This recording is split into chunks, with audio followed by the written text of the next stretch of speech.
Welcome, everybody, to the Streakers Island podcast pregame edition. Apologies for the tardiness on our end. The GO Train doors would not open. We're just sitting there, and they're like, apologies, the doors will not open. It's funny because before I swear if you go on the GO Train, they've had the same announcement since I was 7. It's like, at Bronte GO Station, these doors will not open. It's like, how about you just fix the doors? Oh my gosh, I know. It was absolutely brutal. But will the Ottawa RedBlacks fix their mistakes tonight? See that segue? What are you thinking, Lane? I don't know. We'll see, right? Like, I'm interested to see a few things tonight from not only from Hamilton's side, obviously I'm a Hamilton fan, so this is the one game that I'm excited to watch because I want my boys to win tonight. See if we can get the Bo Levi Mitchell back on track because he was a little bit off last week. He wasn't exactly playing his best game, but they still snuck out a win. Honestly, I want to see the Ticats play a little bit better because, that's even though you won the game, you can't really be proud of a game that you won like that. That was a really poorly played game. I mean, yeah, you got the win. Congratulations. But you should be beating teams like Ottawa more conclusively. I would like to see a bit better of a play there. But from Ottawa, there's a few things that I'm going to be looking at here. And that's going to be the coaching, Pimpleton. He's going to be a guy I keep an eye on because that's 2 weeks in a row now where I've noticed really solid mistakes coming from his play. So I want to see how he plays tonight, if he can pick it up. Obviously, the coaching, some of their decision-making, just a few things I'm going to be keeping my eyes on the Ottawa RedBlacks side. So my computer had to reboot. That is okay, Mr. Moore, for your money. The computer has been re-to-the-booted. That's right. We were just kind of talking about here what we're looking for. And, Lane, I do agree with you. I think the Hamilton Tiger Cats want to play better than they did the last time out against Ottawa. Yeah, they won the game. But it was too close to comfort. Definitely. Mr. Dagray, we are yammering over here about tonight's game between the Hamilton Tiger Cats and the Ottawa RedBlacks. I'm going to say a must-win for I like that word, yammering. Never heard of that. I would say a must-win for the Ottawa RedBlacks here. They're 1-5. For sure. Toronto just blew a huge chance to get closer in the standings. Now Ottawa wants to not make Toronto's mistakes. You know what the crazy thing is? The one team they beat was Calgary. Yeah, Dan Gray, let's go, baby. Oski wee wee, Oski wawa, holy Mechana, Tigers, eat them raw, baby. That's why they're always sick. They're eating raw food all the time. Those are big. I never thought of that. You're right. Wow. But no, you know what? There's so many questions about them. Funny. This is one here too. If you're Hamilton, you're looking at Davis Alexander will not play this week, and the way Mr. Jason Moss was talking about Davis Alexander's injury, Not Randy Moss. No, not Randy Moss. I don't think he's coming back anytime soon because he's like, you'll see him when you see him. Don't ask me again. I don't think we'll see him soon. I mean, he didn't look good at all. That's why I said it was cute when they won. Oh. We're getting some trash talking in the chat. Ouch. I need that air horn that streamers just were like. Should get me one of those. I could be I'm a human air horn. Anyways, we don't need Dan blowing out all the viewers' ears with being a human air horn. But I'm looking. Hamilton obviously is the favorite coming into this one. Well, we just wiped for Tiger to the Grey Cup. How many times since 1999? And no offense, nobody cares about the past. Right now, Toronto's the worst team. I'm just kidding. No, Edmonton's the worst team in the league. I'm just kidding of Mr. Grey because he's kidding with us. But I mean, when you look at the standings here, right? Hamilton, if a win tonight, can take first place because they beat Montreal already once this season, right? That's right. So for Hamilton, this is a very, very, very big game. For sure. We've talked about, let's read this comment first. Out of all the teams I might tank in Toronto this year, I thought the Argos would at least be better than the Raptors. Ooh, yeah, like I said, and I'm not. I agree with that. I'm not making excuses for the boys in blue, But there's It's been a been lot rough. of injuries, and maybe with some less injuries, we'd be seeing a different result. But at the end of the day, you got to find a way to win with those injuries. I don't Which think now it's the Hamilton- injuries, but I think they're making themselves lose. I agree. But I mean, Hamilton's Hamilton gonna here be has the got a highest- real good chance to, with Davis Alexander out for, even if he's only out 1 week, if Hamilton can win the next 2 games, well, all of a sudden, they're jumping ahead of Montreal. So this is a big game for Hamilton. And for Ottawa, this is a big game too. With BC losing, because BC is currently in that crossover spot in the East. So with BC losing a game that they should have lost, like if anything, that score was misleading on how much of a blowout that game was. This is a big game for both teams, right? I think Ottawa really needs to. Ottawa hasn't won a game at home yet this year. And if you remember last year, they were so dominant at home, which has been a surprise. So do you guys expect Drew Brown to play a bit better tonight? Because I need a lot more out of Drew Brown. I just expect the team to play. Yeah, I think they got to play better. 100%. They got to do whatever they got to do. They got to shut Hamilton down. I mean, you look at the points for games. You know, Hamilton's only 10 points away from being the highest scoring team in the CFL, I'm pretty sure. But unless Calgary is, it might be Calgary. But what's Calgary's points at? 181 to 111 is their point spread, Mr. Gray was asking, versus Saskatchewan is 178 to 150. How many does Hamilton have? 158? Hamilton is 158 to 141. So they would So need you look here, by this point spread, there's really only one team 25 points? There's only one team that's dominating when you're looking at point spread, and that's the Calgary Stampeders. Yeah. Yeah. The one thing you're the blowing one the stat doors that- off most nights. The one Well, step that I Adams like- not missing, and you have Mills, so talk about double flat. the one stat that I like here is that we scroll back down, and Jacob doesn't want to look at it, but that 3-0 against the division for the Ticats, they've really been taking care of their division. The 3-0 against 100%. their division. They've been The doing 100 Ticats have always been good at that, but usually lose in the West. But Dan, what I mean, and just to Dan Gray's comment here, a couple of blowout wins will help with that. But if you actually look at the Stampeders' wins, they're not close. They're out of their 5 wins, I think their closest is like a 10-point spread. That's what I mean. Funny enough, is against Toronto. One of them was against Hamilton, I think. Yeah, and Hamilton and Toronto are the 2 teams that gave Calgary a run for their money. Saskatchewan, Winnipeg, and Saskatchewan got the doors blown off them. Yeah. Surprisingly, yeah. But And yeah, your we'll only see loss is to Ottawa with Dustin Crum at quarterback. We'll see. It's going to be interesting. Whoever Like predicted that happen. It's tough for you guys. Like we talked about last night, and that's what I was trying to ask earlier. But I think last night you kind of acknowledged it. Like no matter what happens, it's kind of tough for the Argos here because if Hamilton wins, you're getting in that territory where you might not be able to catch Hamilton or Montreal. Now Montreal might get worse. So if you're lucky there, maybe Montreal will be your target, but still you're 6 points back. That's tough. But if Ottawa wins. Now Ottawa gets in the mix, and now you're in 4th. So, yeah, as an Argos fan, like you're kind of sitting in the middle here, being like, can both teams lose? But And yes, Dan Gray, we need the life raft for the sinking Argo ship and to the island because Chazzy is missing. So we got to set the life draft. How many points do you get for a tie? I know they don't have 1 point. You don't get very often, but I mean that would be the best case scenario. That's what I'm saying. Yeah, you can't get a tie in CFL though. Yes, you can. You little bugger. How does that work actually? So the way that's okay. So I need to go full screen for this mofo. So the way overtime works in the CFL is a little tricky. Picture college ball overtime. So you start the 35-yard line. Yeah, I know that. Right, and then you need to score. Your goal is to get a touchdown or a field goal. Now the difference is in the NFL where it's just first team that scores a touchdown wins and everyone goes home. No. The CFL, the other team gets a chance to respond like they do in college.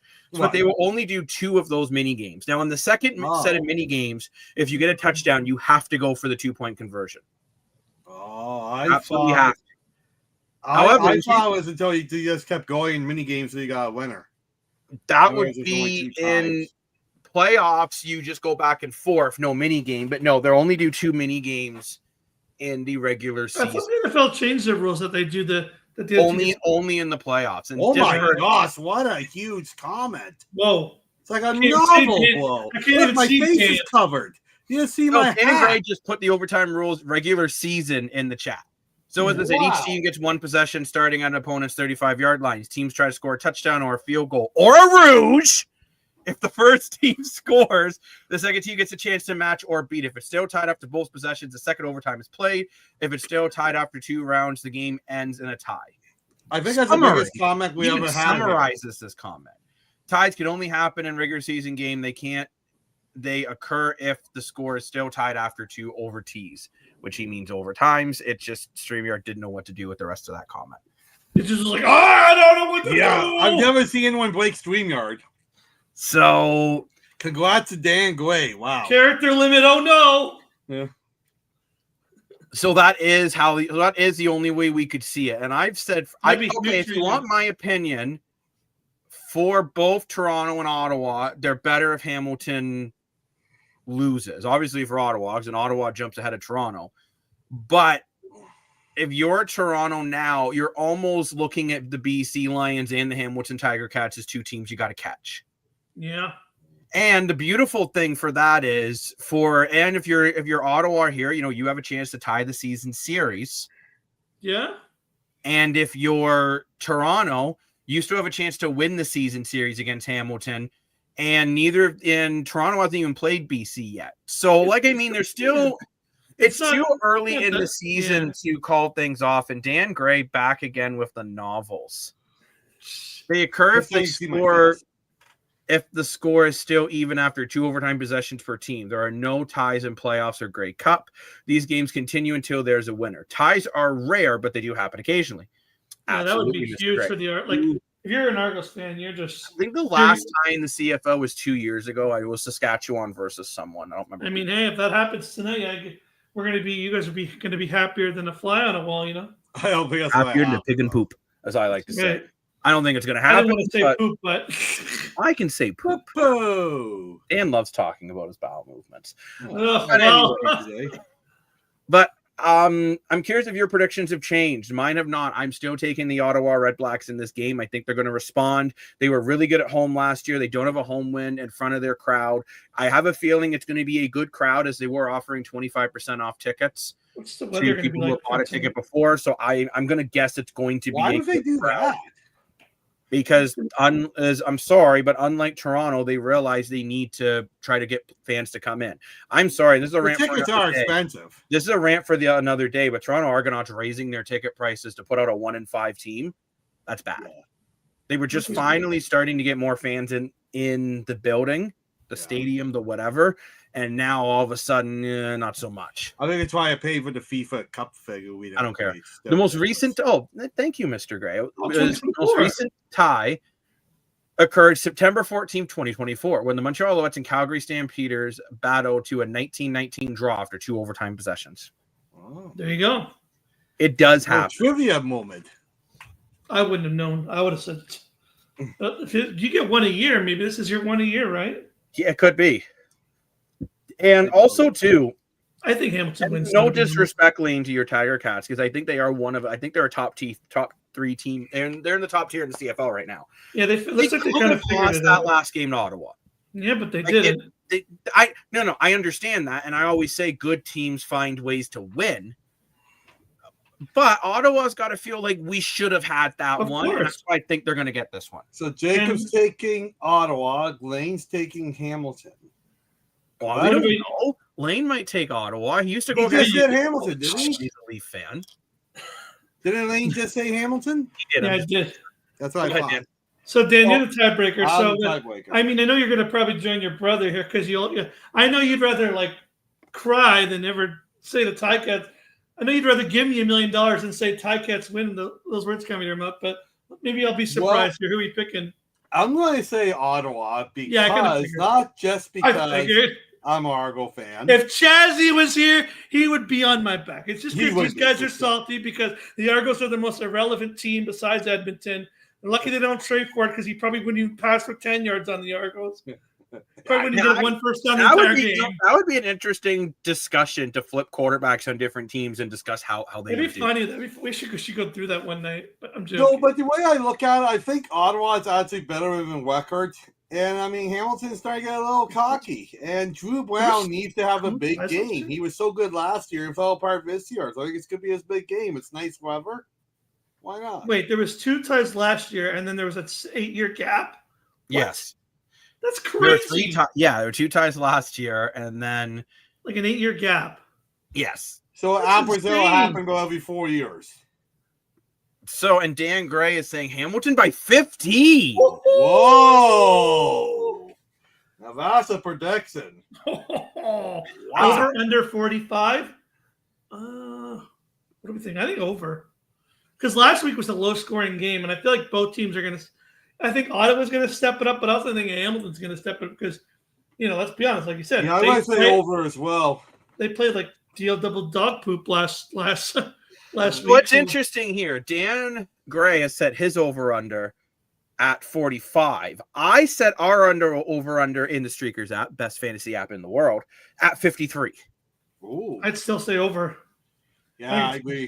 Dan Gray coming in the chat with a score prediction, 35-20. Oh. Which means he would still be taking the over on our over-under. That's right, and his too, obviously. I'm still sticking with the under. You think it's going to be a repeat of last week, where it's going to be kind of a? I want to see what Hamilton does when someone shuts down Kenny Lawler. True. Like, and I mean, just double teams him the entire game and gives him no field. You think that's going to happen tonight? Yes, because even with playing better defense on we never want to shut down the Streakers app. Never. Streakers app is alive and well, Mr. Gray. Shut it down. Why would we do that? He's having a joke, Dan. Oh, okay. But I think Ottawa is just going to double team this guy all game. And just you better hope Tim White better but that's what I'm curious to see. You better find his glue stick. Can Smith and White be the guys with Kenny Lawler being Mr. covered? Gray, I said the Streakers app and see our brand new update. He said he's not the Streaker. Oh, Dan, I know you're not an app. I've met you. You're not AI. I worked with Mr. Dan Gray for a couple years in a very chill. You're sure he's not artificial intelligence? Like, not a guy wrote by like you did, like he has human emotions. We tested this. You asked him like, how do you feel about flowers? And he wasn't like, I feel like I like flowers. I am not a artificial intelligence built by Elon Musk. No, Mr. Gray is definitely not a robot. But I set Kenny Lawler's over-under for 2 TDs today. And I think for Ottawa, they need to try to keep that under 2 TDs. That's going to be hard. I think it's going to come down to coaching, let's be honest. Because we already talked about on TSN, does Kenny Lawler does he break Milt Stiegel's touchdown record of 23 TDs in a single season? What's he at right now? Holy cow, it's a lot. What's he at now, though? A good amount. 5? Yeah. No, he's got to be more than that. We had 3 against Toronto. We had 2 against Ottawa last week. That's 5 right there. I think he's at 7. 7 or 8, yeah, I think so. What year did Milt Stiegel break up? Oh my gosh, that was years ago. But Milt Stiegel's still a legend. Oh, he is. Of course he is. Incredible player. Incredible person too. Well, Jacob looks that up. I think it's going to come down to coaching. We've seen this. Who's the Ottawa coach? Tim Bowles. Ottawa's coach is Kenny Lawler, 7 touchdowns, and it's Bob Dice. Bob Dice. I don't know if it's Bowles. I don't know where I got that name from. But you have some emotion, okay? I've seen you stub your toe, and you swore about it. He does work hard. We know that. He does work hard. Yes, that's for sure. Also, he's beaten Lane to the breaking news in the chat here. Dodgers may lose Freeman for 6 to 8 weeks. You know what? Hopefully, the Dodgers can dodge those losses without one of their studs. Honestly, I got to be honest. They have not been as good this year. I'm surprised. Yeah, I'm not. You know what? I said this. You know what? It sounds weird. But baseball's not a sport that I think you can just get the best players and everyone plays fantastic, right? Mm-hmm. Like there's more to baseball than just up and getting every best player and hoping they'll perform, right? There's egos. I want to play in this spot of the lineup. I want to do this. I want to do that. And, you look at their pitching staff outside of Ohtani, their pitching staff is not great. Like their relievers aren't the best. It's not like they're the best They definitely are not the best in every category. Sure, their hitting is off the charts, but I mean, the Mookie Betts is having a bad season. Freddie Freeman's having a bad season. I'm not surprised. Like, look at the Braves. Like, even the Braves, the Yankees, these teams aren't doing that great. Like, look at the Jays. Like, the Jays have an optimal roster and are getting big wins when they need it. Well, I was just going to say, we talked about seeing a sift in the CFL, what teams dominate. We're starting to see a sift in the MLB too. I just think it comes down to hard work. You know, at the end of the day, it's not baseball's such a dynamic sport where everything changes. So I know we're getting off track here, but baseball's that's where the comments took us, right? We go, you people watching us on the island determine what we talk about. Just because it's a CFL preview show, if you start talking about NBA, well, that's what we'll do. We'll talk about the MLB. Whatever you want. The Jays have been the best team since May 8th. I don't know if you've seen George Springer's run in July has been just it's been insane. I'm seeing people calling out Vladdy Guerrero Jr. It's like he's been playing well. I don't know. He's playing very well. I understand it a little bit. That contract. I don't. I mean, at the end of the day, they're winning games. He's much better defensively too, what he's been in years passes, right? Like he made a really nice catch for on the Saturday game. So if you're going to hustle a little harder for defense, you may slow down a little bit offense. But I think that's what the Jays needed. And while we're on breaking MLB news, Jacob found this interesting article where we were on the train coming back from the Blue Jays game. So you want to see some cool social media posts of us at the Blue Jays, definitely check out Streakers and all our social medias. But the Blue Jays have been doing so well this year in the MLB. 2 consecutive sellouts of both games we went to Saturday and Sunday. Yeah, rumor has it that the Blue Jays are being considered for the All-Star game for 2026, which that would be huge for the city of Toronto and huge for the country. Yeah, I was disappointed with Asperger not being an All-Star. I think it just comes down to, I believe the MLB is like the NHL, where the All-Star game is basically a participation club, and every team has to have someone there. I get that, but Springer is playing. But Springer's playing at an All-Star level right now, almost like the NBA, how they do like Team 1 and Team 2. I think the problem with the MLB, although the All-Star game in the NBA is terrible. Correct me if I'm wrong. But they don't just look for the best players having the best years. Are you looking for those? You don't know what I said yet. For looking for those like franchise caliber players, ones that sell over jerseys and all the merch and everything, right? And I would put Springer as an all-star player, but after that giant contract, Vladdy's a franchise player.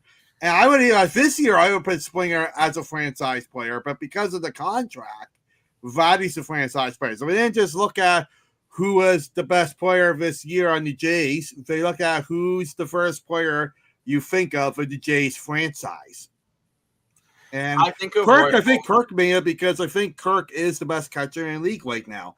He's a 307 batting average, which is incredible for a catcher. Can't want to say it's his life, but that's okay. He's got like 40 or 50 RBIs, and he's got 7 home runs. I mean, for a catcher, that's really good because usually – when catchers bat just because they have to, and normally not aggressive batters, right? So I think Kirk was the best catcher this year to go to the All-Star game. That's why he made it. When it comes to Vladdy versus Springer, I think I just looked at the big franchise player. Kind of like, for example, in the All-Star games, as old as he's Austin Matthews going for Toronto, even though he's not really that great of a player. William Nylander is a much better player than Austin Matthews. But if they look at it, I'd be like, oh, yeah, he's the franchise guy. He's the captain. Boom, send me the All-Star game, right? Well, that just made my life end 5 years sooner, that comment from Mr. Moore. No, but I'm right. Okay, so Philly next year for All-Star game, Chicago 27, Toronto is in contention for 28. Oh, my God. But that means, sorry, I saw the article for next All-Star game. I guess they meant next available All-Star game. Because I'm curious, too, when we're going to see a Grey Cup back in Toronto as well. I mean, not just when they win them recently, but when are we going to see the Grey Cup game back in Toronto? I think it could be in the West now it's been in the West now for 2 straight years. Mm-hmm. So I could see it coming back to the East next. I don't believe they've announced the like 2 or 3 years ago. That was last one was in Hamilton 3 years ago. You're not even saying anything. What? Dan is wrong. I'm not even speaking. That's why you're wrong, because you're not saying anything. There's a podcast. You have to talk. Like, la, words have to come out of your mouth. I'm trying to give you guys a chance, bro. Oh, sorry, the 2026 Grey Cup is in Calgary. So the bless the 2027 Wow. Grey Cup has not been announced yet. So that's where I'm curious if we'll see it come to either Toronto, Ottawa, or maybe Jacob, you're Olympic catching a lot of Stadium. strays in the comments section today. Everyone's so mean to me. Catching a lot of strays You have today. the day too. Okay, well, you know what, Mr. Gray? You're a great guy. That's all I have to say, because I'm a nice person. Great. But I think it is time we wrap this show up so we can watch our Ottawa RedBlacks versus our Hamilton Tiger Cats. Oh, yeah. Lane's going to Oski wee wee baby all the way to a loss. I'm just kidding. I'm just kidding. Honestly, you're probably statistically right to take Hamilton in this one. We'll But see. thank you very much, everyone, for Ottawa. joining the show and commenting. Is Dan wrong? That is a yes. He's always wrong, but that's okay. Remember, this website does not exist that we put on this on the floor. Lane tried it. So thank you very much, everyone, for watching this episode. I'm Jacob Moore, the Smoke Acclaimed Sports Analyst, joined by Lane Dash and Dashko, and of course, Mr. Moore for your money. Woo! So, dude, see you guys in the post-game show right after this game. Goodbye. Bye-bye. Oski wee wee, baby. RedBlacks!